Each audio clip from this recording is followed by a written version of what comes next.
बहन कुमारी सलजा, चौधरी भूपेंद्र सिंह हुड्डा, उदय भांजी, कांग्रेस पार्टी, श्री राहुल गांधी जी।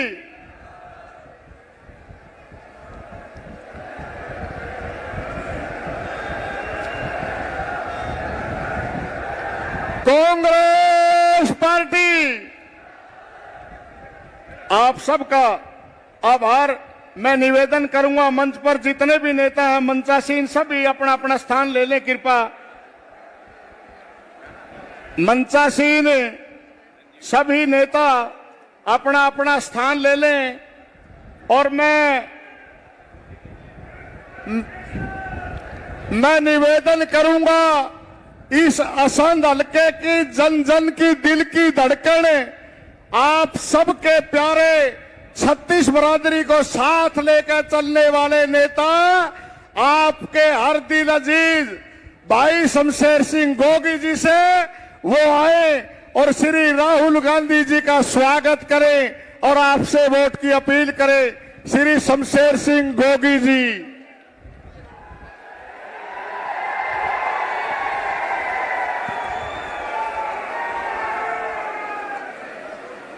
आज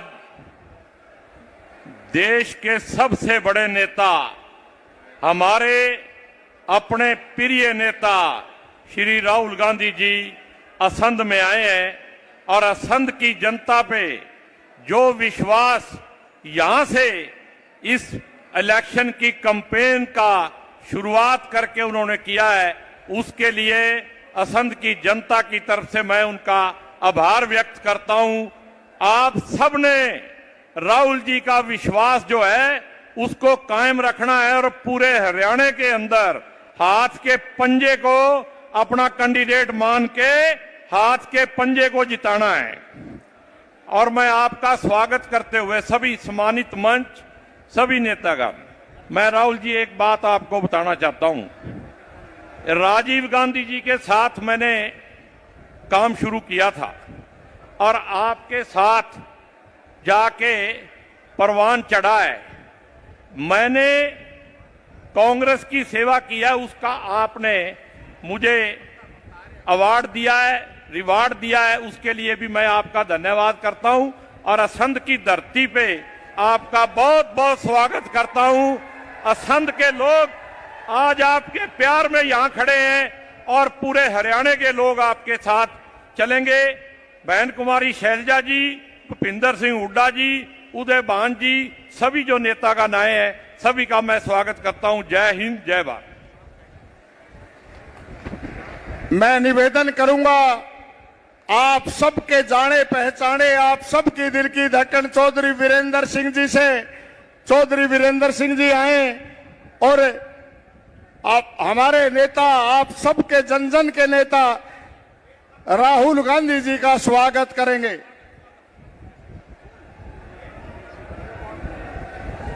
इस देश के महानायक जिसके पीछे इस देश के युवा, इस देश की महिलाएं और इस देश का कमेरा वर्ग, किसान जिस तरीके से जुड़ा है वो प्रतीक बन गए हैं इस देश के भविष्य के महानायक राहुल गांधी जी।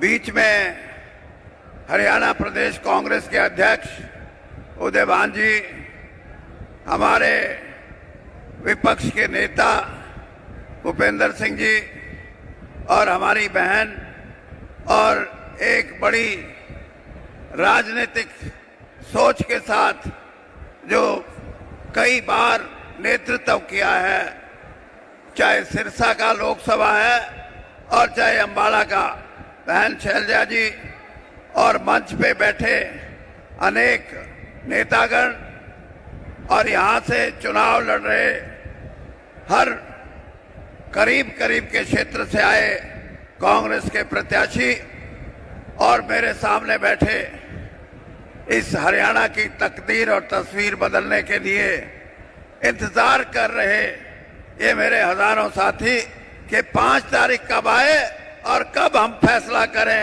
कि कांग्रेस की सरकार हम हरियाणा के अंदर देने जा रहे हैं। मैं आपको सिर्फ इतना ही कहूंगा कि भारतीय जनता पार्टी हरियाणा की जनता को पहले धर्म के नाम लेके, जब उसमें उनको कामयाबी नहीं मिली तो समाज को बांटने के लिए अनेक ऐसे परिवर्तन किए गए जिससे कि हरियाणा की जनता बटे, क्योंकि काम के तो उनके वोट नहीं है। वो दूसरा रास्ता उन्होंने यही अख्तियार किया कि कोई ऐसा हम इंतजाम करेंगे, हरियाणा की जो सदियों पुराना हमारा भाईचारा है, हमारा आपस में सद्भाव और प्रेम है, सहिष्णुता की हमारी हमेशा नीति रही है, उस समाज को बांटने का काम उन्होंने करने की कोशिश की। लेकिन मैं आप सब भाइयों को बधाई देता हूं कि भाई शमशेर सिंह गोगी जो पिछली बार चुनाव जीते थे कांग्रेस से, उनकी कार्यशैली से और उनको आगे बढ़ाने की नीयत से उनको दोबारा चुनाव में विजयी बनाने के लिए आप यहां बड़ी तादाद में आए हैं। और ये इस बात का प्रतीक है राहुल जी, ये चुनाव क्षेत्र ऐसा है जिसमें हर बिरादरी की, किसी की 10,000, किसी की 15,000, किसी की 20,000, किसी की 25,000, ऐसा असंध का चुनाव क्षेत्र है जो हमारी अनेकता में एकता का प्रतीक है। इसलिए आपसे ये गुजारिश है कि राहुल जी के नेतृत्व में हरियाणा में जो चुनाव होगा वो हरियाणा का नेतृत्व राहुल जी के लिए एक शक्ति के रूप में इस देश में, इस राजनीति के अंदर भावी परिवर्तन करने के लिए, और जो ताकतें हमारे सद्भाव को तोड़ना चाहती हैं, हमारे भाईचारे को तोड़ना चाहती हैं, उनको करारी हार देंगे आप, ये मेरा विश्वास है। धन्यवाद। धन्यवाद चौधरी साहब। मैं निवेदन करूंगा, हरियाणा के दिल की धड़कन आप सबकी नेता बहन कुमारी शैलजा जी से वो आए और आपसे वोट की अपील करें। श्री राहुल गांधी जी का स्वागत भी करेंगे बहन कुमारी शैलजा जी।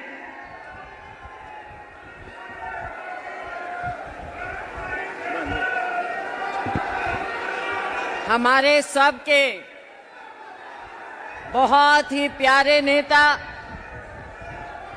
बहुत ही आदरणीय लोकसभा में नेता प्रतिपक्ष, हमारे पूर्व अध्यक्ष माननीय श्री राहुल गांधी जी, मंचासीन हमारे सभी सम्मानित नेतागण, श्री भूपेंद्र सिंह हुड्डा जी, श्री उदय भान जी, श्री चौधरी बीरेंद्र सिंह जी, यहाँ से हमारे बहुत ही लोकप्रिय प्रत्याशी शमशेर सिंह गोगी जी, हमारे अन्य सभी सम्मानित मंचासीन साथीगण, मीडिया के हमारे साथी, और यहाँ पर इतना बड़ा, इतना भारी जन सैलाब, मेरे सभी बहुत ही सम्मानित बुजुर्गों, मेरी बहुत ही प्यारी प्यारी बहनों और नौजवान साथियों, ज्यादा समय नहीं लूंगी।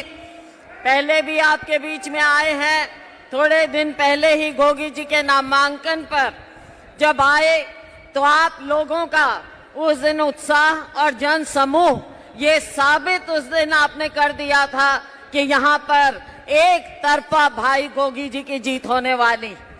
साथियों, मैं सबसे पहले हमारे आदरणीय नेता राहुल गांधी जी का स्वागत करती हूं, इनका धन्यवाद करती हूं जो आज इन्होंने देश में कांग्रेस पार्टी का परचम इतना ऊंचा लहरा दिया है।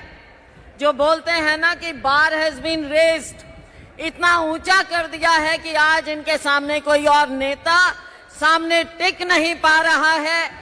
और उसकी मिसाल आपने लोकसभा में देखी कि जब राहुल गांधी जी खड़े हुए बोलने के लिए, आपकी आवाज को उठाने के लिए, तो माननीय प्रधानमंत्री जी नरेंद्र मोदी जी न जाने 10 बार खड़े होकर इनके बीच में बोलने का प्रयास कर रहे थे।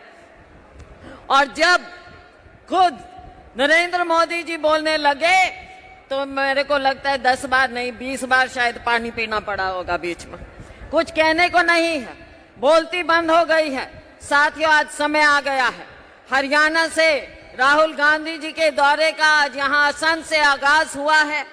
इनका दिल की गहराइयों से मैं स्वागत करती हूँ और मैं अपील करती हूँ, हरियाणा में जो 10 साल का कुशासन भारतीय जनता पार्टी द्वारा थोपा गया, धोखे से राज किया गया आपके ऊपर, आज समय आ गया है उसका बदला चुकाने का। मेरा किसान, मेरा मजदूर, मेरा गरीब भाई, 36 बिरादरी, चाहे वो छोटा दुकानदार हो, सभी लोग आज आप इस इंतजार में हैं और ये इंतजार की घड़ियां खत्म हो रही हैं। 5 तारीख को चुनाव हो रहा है। आप सभी से अपील है कि आपने यही उत्साह उस दिन दिखाना है और हरियाणा में कांग्रेस पार्टी की सरकार लानी है और यहाँ से भाई शमशेर गोगी जी को आपने भारी बहुमत, रिकॉर्ड मतों से जिताना है और हमारे सभी प्रत्याशियों को जिताना है। आपका बहुत बहुत धन्यवाद। जय हिंद। धन्यवाद बहन जी। मैं निवेदन करूंगा हरियाणा के पूर्व मुख्यमंत्री और आप सबके दिल की धड़कन चौधरी भूपेंद्र सिंह हुड्डा जी से, वो आए। हुड्डा साहब राहुल जी का स्वागत करेंगे। हुड्डा साहब।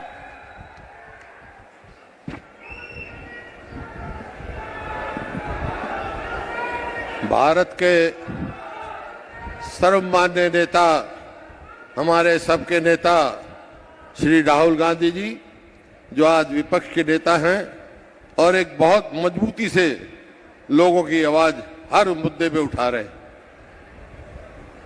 और यहाँ पर हरियाणा प्रदेश कांग्रेस कमेटी के अध्यक्ष चौधरी उदयभान जी और हमारी वरिष्ठ नेता बहन शैलजा जी और हरियाणा कांग्रेस के पूर्व अध्यक्ष चौधरी वीरेंद्र सिंह जी व जितने भी हमारे इस पार्लियामेंट्री क्षेत्र के उम्मीदवार हैं, सभी हमारे उम्मीदवारगण या यहाँ से स्थानीय उम्मीदवार शमशेर गोगी जी व सम्मानित मंच उपस्थित मेरे बुजुर्गों, नौजवान साथियों व मातृशक्ति पत्रकार बंधुओं, देखिए राहुल जी, जब से आपने भारत जोड़ो यात्रा इस जीटी रोड से गई थी और हरियाणा में सब जगह गई थी, एक नया जोश यहाँ के कार्यकर्ताओं में आपने भरा है। और स्वयं आप देख रहे हैं कि लोग आज केवल हरियाणा में चुनाव हो रहे हैं, केवल कांग्रेस की ओर देख रहे हैं। क्योंकि कांग्रेस 10 साल कांग्रेस की सरकार थी, 10 साल इनकी सरकार थी, लोगों ने तौल के देख लिया। इस सरकार ने हरियाणा को पछाड़ने का काम किया है। बातें बड़ी बड़ी करते हैं। कल प्रधानमंत्री जी भी आए थे गुआना में, कहा कि हरियाणा सरकार 24 फसलों का एमएसपी दे रही है। अरे 24 तो फसल ही नहीं होती हरियाणा में। जिन फसल कभी हुई नहीं हरियाणा में, उनकी भी गिरावट कर रहे हैं। तो ऐसी बात है, सिर्फ घोषणा कर रहे हैं, करते नहीं। एमएसपी की बात करते हैं। एमएसपी आज धान मंडियों में भरा पड़ा है और किसान मजबूरन 300, 400, 500 रुपए क्विंटल तक कम धान बेचने का काम कर रहा है। कहाँ गई इनकी एमएसपी गारंटी? एमएसपी गारंटी तो राहुल जी, रायपुर सेशन में आपने कहा था कि कांग्रेस की सरकार आएगी तो किसान को एमएसपी गारंटी देगी और C2 स्वामीनाथन फार्मूले पर वो उसका मूल्य तय होगा। लेकिन यहाँ बातें कुछ है, करनी कुछ है। इसी प्रकार से गरीब आदमी के लिए जो कांग्रेस कार्यकाल में सोनिया गांधी जी ने उद्घाटन किया था, 100 गज के 4 लाख पड़ोस दिए थे और 3 लाख अंकित कर दिए थे। लेकिन इस सरकार ने आते ही उसको स्कीम को रद्द कर दिया। इस प्रकार से आज हर वर्ग इस मौजूदा सरकार से विमुख है, चाहे किसान हो, मजदूर हो, व्यापारी हो, कर्मचारी हो, शहरी हो, ग्रामीण हो। आज सिर्फ कांग्रेस की ओर और आपके नेतृत्व देख रहा है। मैं आभारी हूं आपका राहुल जी, जिस मजबूती से आप किसान के स्वामीनाथन C2 की फार्मूला की आवाज उठा रहे हो और मैं समझता हूं जिस तरह हरियाणा के और पंजाब के लोगों ने इस सरकार को 3 काले कानून वापस लेने को मजबूर किया था, इसी प्रकार से जो आपके साथ हम लग के आप जो आवाज उठा रहे हो C2 स्वामीनाथन फार्मूले पर MSP देने का काम करेंगे, हम मजबूर करेंगे सरकार को। आप आए हो, मैं आपका स्वागत भी करता हूं और धन्यवाद भी करता हूं और आपको विश्वास भी दिलाता हूं। आज कांग्रेस के पक्ष में हरियाणा में लहर चल रही है, कांग्रेस आ रही है, भाजपा जा रही है और ये शुरुआत आपकी भारत जोड़ो यात्रा से हुआ, फिर हाथ से हाथ जोड़ो यात्रा से हुआ। इन्हीं शब्दों के साथ आप सबका सब आए, आपका भी धन्यवाद और राहुल जी का भी मैं बहुत शुक्रगुजार हूं कि उन्हें इतना समय दिया। बहुत बहुत धन्यवाद। जय हिंद। धन्यवाद हुड्डा साहब।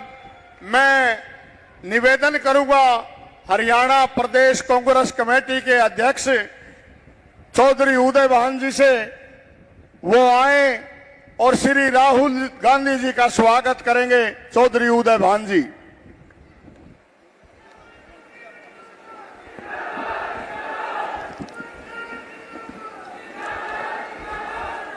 लोकसभा में प्रतिपक्ष के नेता पूर्व अध्यक्ष परम आदरणीय श्री राहुल गांधी जी, हमारे हरियाणा प्रदेश के लोकप्रिय नेता पूर्व मुख्यमंत्री आदरणीय चौधरी भूपेंद्र सिंह हुड्डा जी, ऑल इंडिया कांग्रेस कमेटी की महासचिव, हमारे प्रदेश की बहुत ही सम्मानित वरिष्ठ नेता, सिरसा से सांसद आदरणीय बहन कुमारी शैलजा जी, हमारे बीच में उपस्थित पूर्व केंद्रीय मंत्री और पूर्व PCC प्रेसिडेंट,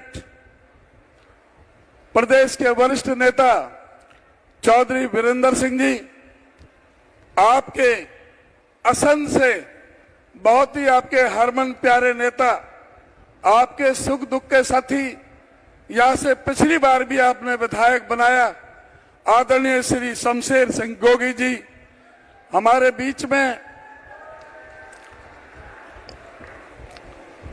सभी उपस्थित सभी सम्मानित मंच और मेरे सभी सम्मानित पूजा के बुजुर्गों, नौजवान दोस्तों, मेरी सभी माताएं बहनें, काफी समय से आप इंतजार कर रहे हैं। सबसे पहले मैं धन्यवाद करना चाहूंगा और आभार प्रकट करना चाहूंगा माननीय श्री राहुल गांधी जी का, हरियाणा प्रदेश कांग्रेस कमेटी की तरफ से उनका हार्दिक अभिनंदन करता हूं, मैं उनका हार्दिक स्वागत करता हूं। आज वो हमारे बीच में हमारा मार्गदर्शन करने के लिए, हमारा उत्साह वर्धन के लिए, अपना अपील करने के लिए वोट के आए हैं।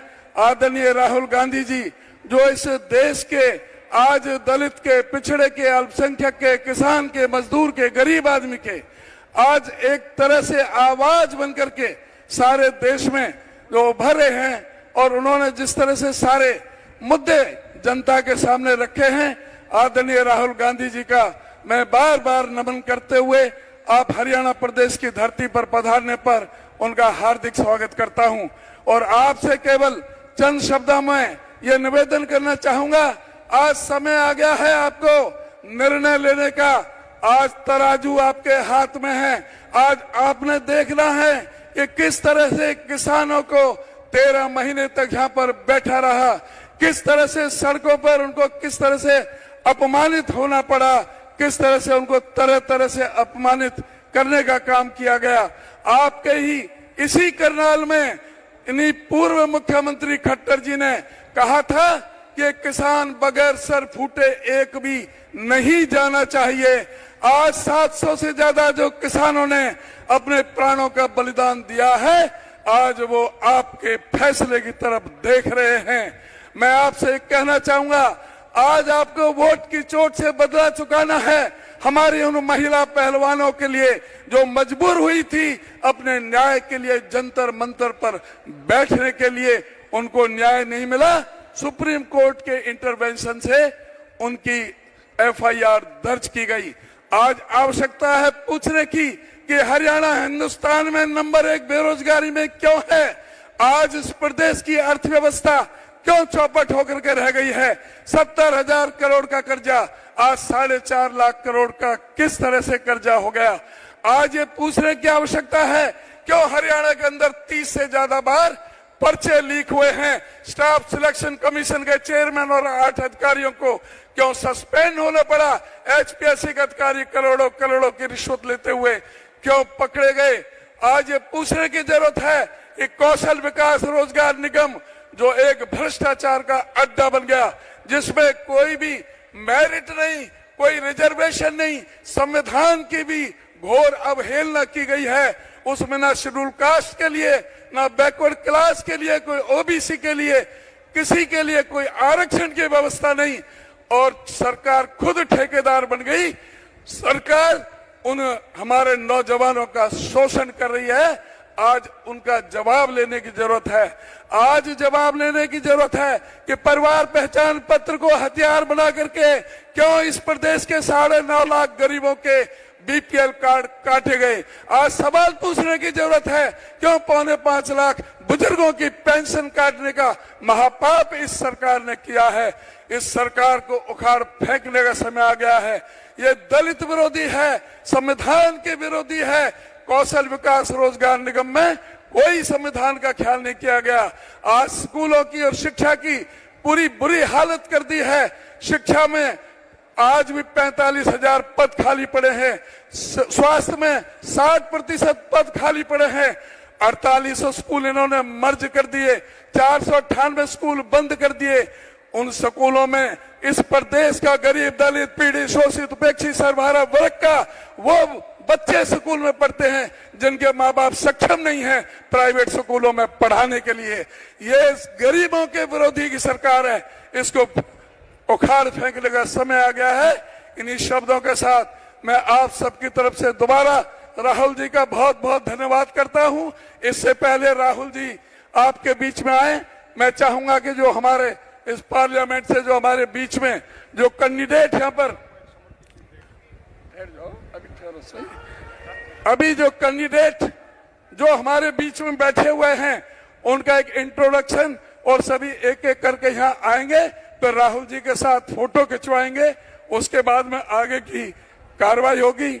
मैं अनुरोध करूंगा सबसे पहले तो आप भी के विधायक आदरणीय श्री शमशेर सिंह गोगी को वो आगे यहाँ आ जाएं। हमारी बहन करनाल से सुमिता सिंह जी जो पार्टी के हमारी कैंडिडेट हैं वो आगे आ जाएं, और इंद्री से हमारी साथी राकेश कंबोज वो भी आगे आ जाएं, और हमारी नीलोखेड़ी से हमारे कैंडिडेट श्री धर्मपाल गोंदर वो भी आगे आ जाएं। सफीदों से हमारे बीच में सुभाष देशवाल जी यहाँ पर उपस्थित हैं, वो भी आगे आ जाएं। पानीपत सिटी से बीरेंद्र शाह और बुल्ले शाह वो भी सामने आ जाएं, और पानीपत रूरल से सचिन कुंडू वो भी हमारे इसमें सामने साथ में आ जाएं, और इस तरह से श्री बलबीर वाल्मीकि जी वो भी सभी आ जाएं।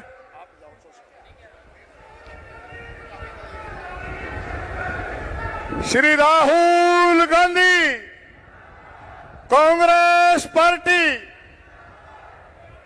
Shri Rahul Gandhi Congress party, Congress party. मैं निवेदन करूंगा शमशेर सिंह गोगी जी से, वो स्वर्गीय श्री राजीव गांधी जी की तस्वीर देकर के राहुल गांधी जी को वो भेंट कर रहे हैं। राहुल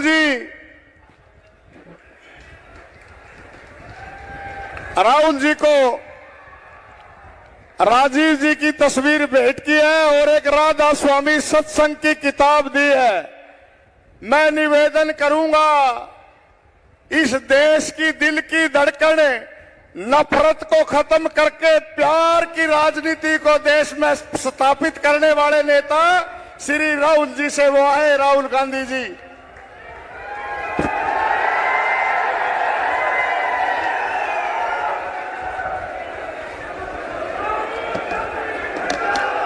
उदय भान जी, भूपेंद्र सिंह हुड्डा जी, कुमारी वीरेंद्र सिंह जी, स्टेज पे कांग्रेस पार्टी के सीनियर नेता, हमारे प्यारे कार्यकर्ता जिनको मैं आजकल बब्बर शेर कहता हूं, भाइयों और बहनों, प्रेस के हमारे मित्रों, आप सबका यहां बहुत बहुत स्वागत, नमस्कार। कैसे हैं आप? मूड कैसा है? नहीं, सुनाई नहीं दिया मुझे। मूड कैसा है? ये देखिए, आजकल ग्लोबलाइज्ड दुनिया है। सारे के सारे देश हवाई जहाज से, टेक्नोलॉजी से जुड़े हुए हैं। कुछ दिन पहले मैं अमेरिका गया। अमेरिका में मेरा प्रोग्राम टेक्सास में था और किसी ने मुझे कहा कि टेक्सास में हरियाणा के युवाओं से मुझे मिलना चाहिए। पता नहीं आपने वीडियो देखा, नहीं देखा? देखा। मैं आज आपसे उस वीडियो के बारे में बोलना चाहता हूं, क्योंकि अगर आज आप हरियाणा को समझना चाहते हो तो जो भी समझना है उस वीडियो के अंदर है। सबसे पहले जब मुझे बताया गया कि हरियाणा से हजारों लोग, 15-20 हजार लोग अमेरिका गए हैं, मैं हैरान हुआ। हरियाणा से इतने लोग अमेरिका क्यों जा रहे हैं, ये मेरे दिमाग में सवाल उठा। और फिर मैं डैलस में आपके भाइयों से एक छोटे से घर में जाके मिला। मैं आपको बताना चाहता हूं, आपके भाई डैलस में एक कमरे में 15-20 लोग सोते हैं। मैंने उनसे पूछा, आप अमेरिका कैसे आए? देशों की लिस्ट दे दी। पहले हम यहां गए, टर्की गए, कजाकिस्तान गए, कजाकिस्तान से साउथ अमेरिका गए, साउथ अमेरिका से एक के बाद एक हम दूसरे देशों से निकले और फिर हम पनामा के जंगलों से निकलकर अमेरिका में जाए। अमेरिका में हमें रोका गया, पकड़ा गया और अब हम अमेरिका में हैं। रास्ते की कहानी बताई राहुल जी। रास्ते पे माफिया के लोगों ने एक बार नहीं, अनेक बार हम सबको लूटा। हम समुद्र में से निकले, जंगलों में से निकले, पहाड़ों में से निकले। हमारे भाइयों को मरते हुए हमने देखा है, जंगल में मरते हुए देखा है, गिरकर मरते हुए देखा है, अपनी आंखों से देखा है। फिर मैंने सवाल पूछा, मैंने कहा कि भैया ये जो आपने सफर किया है, आप अमीर लोग तो नहीं हो, इस सफर के लिए, प्लेन टिकट के लिए, नाव के लिए, गाड़ी के लिए आपने कितना पैसा दिया? अमेरिका में घुसने के लिए आपने कितना पैसा दिया?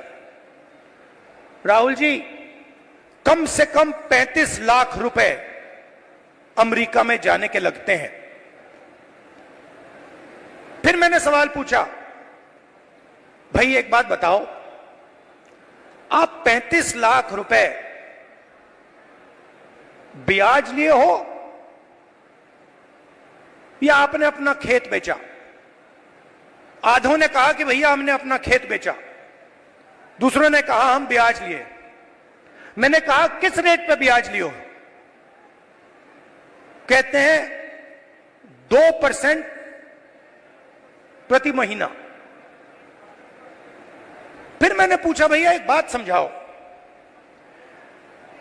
आपने 30 लाख, 35 लाख, 50 लाख कर्जा लिया है, आप अमेरिका जा रहे हो, 50 लाख रुपए से तो आप हरियाणा में ही बिजनेस चला लोगे।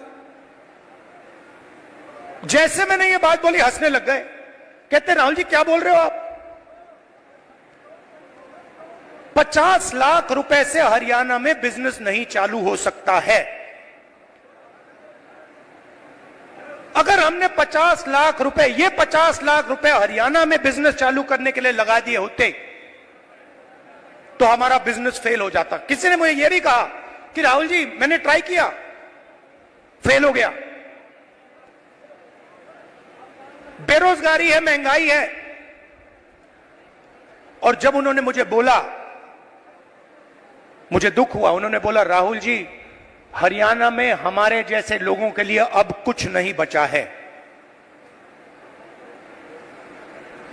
अगर एक युवा गरीब है, अरबपति का बेटा नहीं है, तो ना उसे बैंक लोन मिल सकता है, ना वो बिजनेस चालू कर सकता है, ना वो पब्लिक सेक्टर में जॉब पा सकता है, ना वो आर्मी में जा सकता है।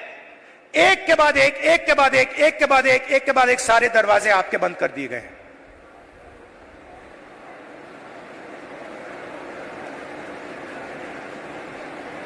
मैं जब उस घर से निकला, मैं सोच रहा था कि अगर इनकी ये हालत है तो इनके बच्चों की क्या हालत है। ये तो यहां है, कोई ट्रक चला रहा है, कोई जॉब कर रहा है, पैसा कमा रहे हैं। मेरे माइंड में आया कि इनके बच्चे क्या कर रहे हैं, इनकी फैमिली क्या कर रही है। कमरे में मैंने बात उठाई थी, मैंने कहा कि आप फैमिली से मिलते हो? नहीं राहुल जी, हम 10 साल के लिए अपने बच्चों से नहीं मिल पाएंगे, अपने परिवार से नहीं मिल पाएंगे, हमारे माता पिता मर जाएंगे मगर हम वापस नहीं जा पाएंगे।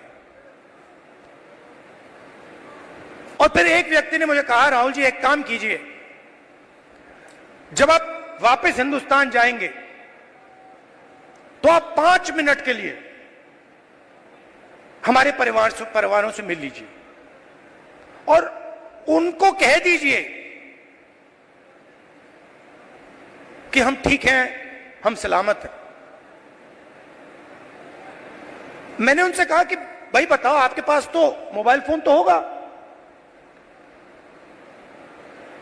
वीडियो कॉल करते होगे, तो उनको तो मालूम होगा। वो मुझे कहते हैं नहीं राहुल जी, वो मानते नहीं है, हम वीडियो फोन पे कॉल करते हैं और हमारे बच्चे मानते नहीं है कि हम ठीक हैं। अजीब सी बात है। फिर मैं करनाल गया सुबह 4 बजे, कि मैं चाहता था कि मीडिया वाले ना पकड़ लें, मुझे तंग करते हैं। मैंने इनको मित्रों कहा, मतलब ये हैं अदानी के मित्र, अंबानी के मित्र। तो मैं गया 4 बजे सुबह, वहां बैठ गए, बातचीत शुरू। एक मेंबर परिवार का यूएस में वीडियो कॉल चल रहा है, 6-7 लोग उस साइड डैलस में बैठे हैं, 20-25 लोग परिवार यहां बैठे हैं। मैं सोच रहा हूं ये हो क्या रहा है। और फिर छोटा सा बच्चा दौड़ता हुआ वो कंप्यूटर के पास जाता है। कंप्यूटर को ऐसे पकड़ता है और इतनी जोरों से चीखता है कि मैंने मतलब शायद अपनी लाइफ में यह चीख नहीं सुनी। कांपता हुआ चीखता है, पापा पापा पापा वापस आओ। और पिता कुछ नहीं कह पाता है।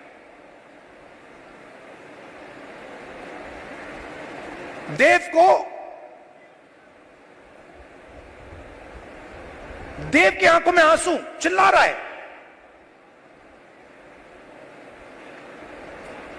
और पिता हजारों किलोमीटर दूर मुस्कुराने की कोशिश कर रहा है। नहीं, मैं ठीक हूं। किसी ने कहा बच्चा इमोशनल हो गया। मैंने माइंड में सोचा कि इमोशनल हो गया, इसके हर रोज सीने में छुरे लग रहे हैं। इमोशनल शब्द का क्या मतलब है? वो अपने पिता को 10 साल के लिए नहीं देखेगा, छू नहीं पाएगा, गले नहीं लग पाएगा। क्यों? क्योंकि हरियाणा की सरकार ने हरियाणा को नष्ट कर दिया है, खत्म कर दिया है।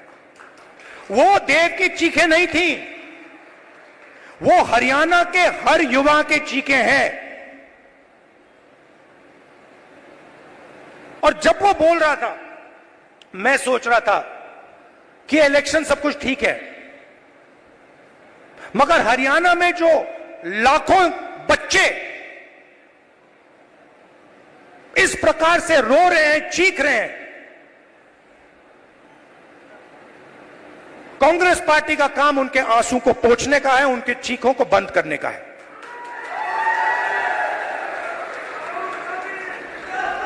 अब देव रो क्यों रहा है, यह मैं आज आपको समझाना चाहता हूं।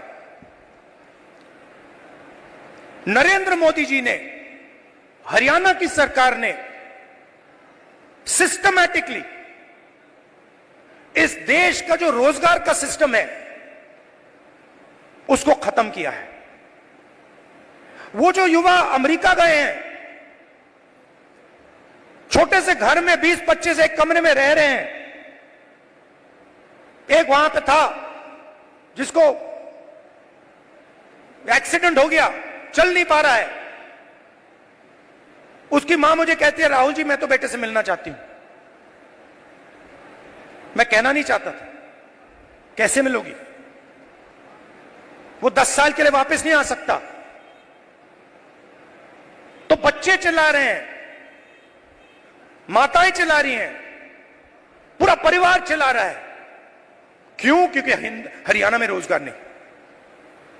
नरेंद्र मोदी क्या करते हैं? काले कानून लाते हैं। जो है आपके पास, जो आप पूरे देश को देते हो, वो भी छीनने की कोशिश कर रहे हैं। कल मैं जम्मू कश्मीर गया, वहां पे कंप्लेंट आ रही है, भैया हमारा सेब का पूरा बिजनेस ठप हो गया, अदानी जी को दे दिया है। हिमाचल में सेब का बिजनेस अदानी को जाता है, यहां पे आपको सही दाम नहीं मिलता है, स्टोरेज कंटेनर उनके।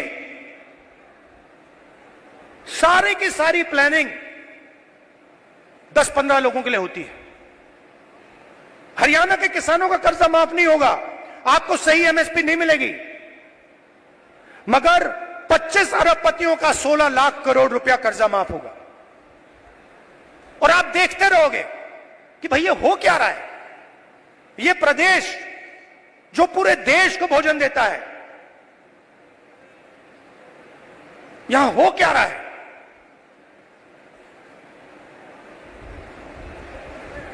हरियाणा में ड्रग प्रॉब्लम है। उन्होंने मुझे बताया कि राहुल जी हरियाणा में ड्रग प्रॉब्लम बढ़ती जा रही है। गुजरात में अदानी के पोर्ट में हजारों किलो ड्रग्स पाया जाता है।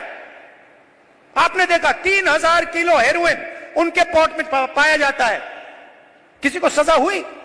मीडिया में लिखा एक शब्द नहीं। एयरपोर्ट उनको चले जाते हैं, पोर्ट्स उनको चले जाते हैं, मोबाइल फोन चलाओ जेब से पैसा उनको जाता है। सड़कों पे चलो, जेब से पैसा उनको जाता है। हवाई जहाज में जाओ, खरीदो, सारा का सारा उनके हाथ में। आपके लिए क्या? गलत जीएसटी, नोटबंदी। क्यों? क्योंकि छोटे व्यापारियों को, स्मॉल मीडियम साइज बिजनेसेस की हत्या करनी है, खत्म करना है। क्यों? क्योंकि 10-15 लोग चाइना का माल हिंदुस्तान में बेचना चाहते हैं, बनाना नहीं चाहते। जो आप काम करते हो, जो छोटे बिजनेस वाले करते हैं, हाथ से बनाते हैं, वो नहीं करना चाहते। जो हिंदुस्तान में बनाता है उसको खत्म करना चाहते हैं, और चाइना का माल हिंदुस्तान में बेचना चाहते हैं। लिस्ट निकालिए कंपनियों की, चाइनीज कंपनियों की लिस्ट निकालिए और देखिए उनका हिंदुस्तान में पार्टनर कौन है। चाइना के युवा को फायदा मिल रहा है, चाइना की सरकार को फायदा मिल रहा है, अरबपतियों को यहां फायदा मिल रहा है। नरेंद्र मोदी जी की मार्केटिंग हो रही है, और देव चिल्ला रहा है, चीख रहा है, मेरे पापा को वापस लाओ, मुझे अपने पापा चाहिए। मैं सोच रहा था जब मैं घर जाऊंगा मैं देव के लिए थोड़े खिलौने भेजूंगा। फिर मैंने सोचा क्या मतलब, खिलौने से क्या होगा, फुटबॉल से क्या होगा, क्रिकेट बैट से क्या होगा, वो तो अपना पापा चाहता है। तो ये हरियाणा की हालत है, और ये हम बदलना चाहते हैं।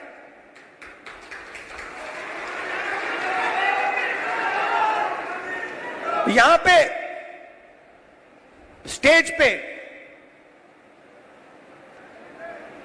पुनिया जी बैठे हैं, कहां है ये और इनके जैसे लोग गोल्ड मेडल पाते हैं। मैं इनके जिम में गया, ये 24 घंटा लगे रहते हैं।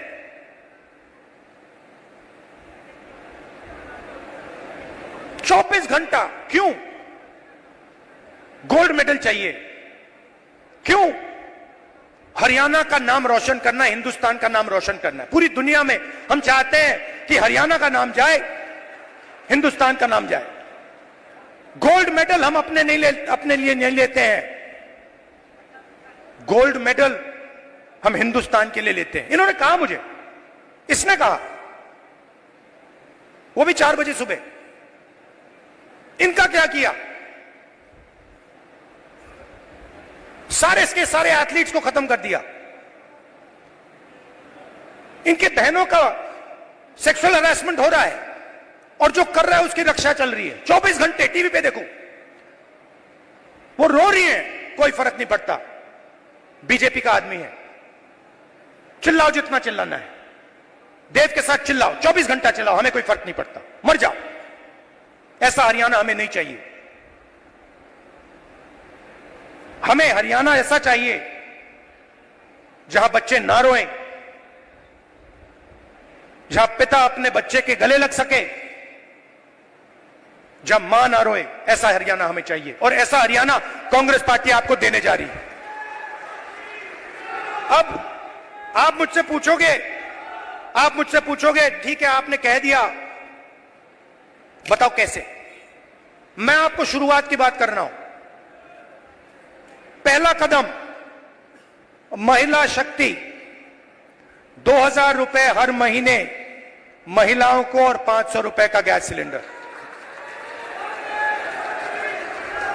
दूसरा कदम, जो 2 लाख वैकेंसीज सरकार में आज खाली पड़ी है युवाओं के लिए, हम वो भर के आपको दे देंगे। किसान को एमएसपी गारंटी करके हरियाणा की सरकार देगी, और जो आपका बीमा का पैसा है वो आपको एकदम मिलेगा। जैसे ही नुकसान होगा उसके एकदम बाद आपको बीमा का पैसा मिलेगा। गरीबों के लिए घर, 100 गज के प्लॉट और 3.5 लाख रुपए, 2 बेडरूम के घर के लिए, और 300 यूनिट फ्री में बिजली। मगर ये लड़ाई सिर्फ हरियाणा की नहीं है, मैं आपको बताऊं, ये लड़ाई हिंदुस्तान की लड़ाई है। और यह लड़ाई कॉन्स्टिट्यूशन को बचाने की लड़ाई है। मैंने इसके बारे में बहुत सोचा है, यह हो क्या रहा है, ये बीजेपी के लोग कर क्या रहे हैं। ये कॉन्स्टिट्यूशन पर आक्रमण कर रहे हैं। जो हिंदुस्तान के गरीब लोग हैं, कमजोर वर्ग के लोग हैं, कॉन्स्टिट्यूशन उनकी रक्षा करता है और बीजेपी कॉन्स्टिट्यूशन को मिटाने की कोशिश कर रहे हैं। वो कह नहीं सकते, ऐसे स्टेज पे आकर वो कह नहीं सकते कि हम कॉन्स्टिट्यूशन को मिटा देंगे, मगर वो करते हैं। सारी की सारी संस्थाओं को आरएसएस के लोगों के हवाले कर दी है। पूरा कंट्रोल नागपुर का है, उसमें हिंदुस्तान के 90% लोगों के लिए कोई जगह नहीं है। आप देख लीजिए, आप लिस्ट निकालिए, जिन जिन लोगों को आरएसएस ने हिंदुस्तान की संस्थाओं में डाला है, लिस्ट निकालिए। चाहते हो मैं दे दूंगा आपको। उसमें ना आपको एक ओबीसी मिलेगा, ना आपको एक दलित मिलेगा, ना आपको आदिवासी मिलेगा।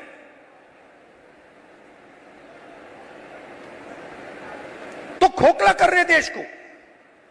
इलेक्शन कमीशन में अपने लोग, ब्यूरोक्रेसी में अपने लोग,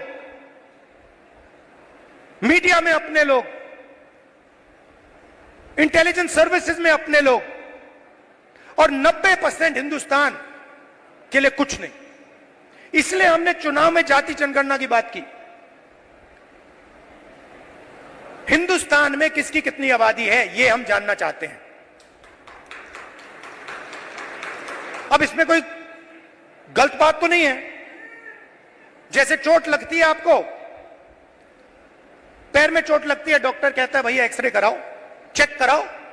हम सिर्फ यह कह रहे हैं कि भैया चेक कराओ। इस देश में दलित कितने हैं, आदिवासी कितने हैं, पिछड़े कितने हैं, गरीब जनरल कास्ट के कितने लोग हैं, यह पता लगाओ। कभी आरएसएस कहती है करना चाहिए, अंदर से कहते हैं भैया ये मत करवा देना, सच्चाई निकल आएगी। सच्चाई क्या है कि 90% लोगों के पास कुछ है ही नहीं। 250 सबसे बड़े बिजनेसेस देख लीजिए, लिस्ट निकालिए, उनकी मैनेजमेंट की लिस्ट निकाल लीजिए, उनके सीईओज की लिस्ट निकाल लीजिए, ओनरशिप जिसके हाथ में, उनकी लिस्ट निकाल लीजिए। आपको उसमें एक ओबीसी, एक दलित, एक आदिवासी मिल जाए तो मुझे बता देना, मैं उसको अभी भी ढूंढ रहा हूं। कॉर्पोरेट इंडिया में 90% हिंदुस्तान का एक भी व्यक्ति नहीं है। गरीब जनरल कास्ट भी वहां आपको नहीं दिखेगा। सिलेक्ट लोग हैं। अदानी जी का बिजनेस है, हजारों बिजनेस उससे कनेक्टेड हैं। वो सारे के सारे कोई ना कोई परिवार का आदमी है, भाई कुछ करता है, बहन कुछ करती है, फैमिली बिजनेस है। ऐसे ही बिजनेसेस हैं। 250 में से आप मुझे नाम दे दो दलित का, आप नाम दे दो आदिवासी का, आप नाम दे दो पिछड़े का, नहीं है। ब्यूरोक्रेसी में देखो, हिंदुस्तान की सरकार पर 90 लोग चलाते हैं, सेक्रेटरी कहलाते हैं। 3 दलित हैं, आबादी 15%, 90 में से 3। पिछड़ों की आबादी कम से कम 50%, 90 में से 3। होने कितने चाहिए? 45 अगर आप आबादी से जाओ, नहीं 3। और बजट कितना संभालते हैं? आदिवासी जिनकी 8% आबादी है, 100 रुपए में से 10 पैसा का बजट संभालते हैं। दलित 100 रुपए में से 1 रुपया संभालता है। ओबीसी 100 रुपए में से 5% संभालता है। यह हिंदुस्तान की सच्चाई है। इसलिए हमने कहा है कि जाति जनगणना होगी, नेशनल लेवल पे होगी। और मैंने कहा है मोदी जी के सामने पार्लियामेंट हाउस में, आप करो ना करो, मैं इसको इसी हाउस में पास करवाऊंगा, आपके मुंह के सामने करवाऊंगा। तो ये हरियाणा की रियलिटी है। और ये क्या करते हैं? बांटने का काम करते हैं। मीडिया वाले 24 घंटे लगे रहते हैं। एक जात को दूसरी जात से लड़ा दो, एक धर्म को दूसरे धर्म से लड़ा दो और पूरा का पूरा फायदा अदानी को पहुंचा दो। हरियाणा एक साथ लड़ेगा, सबकी सरकार बनेगी, खुशी से बनेगी। चुनाव में कांग्रेस पार्टी स्वीप करने जा रही है, स्वीप करने जा रही है, आंधी आ रही है और हम सबकी सरकार बनाएंगे। किसी एक की सरकार नहीं होगी, पूरे हरियाणा की सरकार होगी। इसमें सबकी इज्जत होगी, सबकी रिस्पेक्ट होगी, सबकी जगह होगी। और मेरी जहां भी आपको जरूरत हो, कहीं भी पार्लियामेंट में आपको कुछ उठवाना हो, कुछ कहलाना हो, आप मुझे बस ऑर्डर दीजिए, राहुल जी हरियाणा आपसे ये कहलवाना चाहता है, मैं कह दूंगा वहां पे जाके। दिल का रिश्ता है, पुराना रिश्ता है। मैं आपसे यहां आके 50 झूठ नहीं बोलने वाला, वो मोदी जी का काम है। आपने 10 साल देख लिए, सुन ली उनकी बात। आमदनी दुगनी कर दूंगा और फिर काले कानून ले आए, छोटे बिजनेसेस को फायदा पहुंचाऊंगा, नोटबंदी जीएसटी ले आए। उनका काम आप जानते हो। अब सब मिलकर एक साथ हरियाणा को खड़ा होना है, क्योंकि देव जैसे जो बच्चे रो रहे हैं उनके आंसू पोंछने हैं, उनको खुश करना है और उनको अपने पिता के पास गले मिलने देना है। धन्यवाद। आप सब इतनी भारी ताकत से यहां पहुंचे, मैं कांग्रेस पार्टी की ओर से आप सबका यहां पहुंचने पर आभार व्यक्त करता हूं। आप सबका बहुत बहुत धन्यवाद।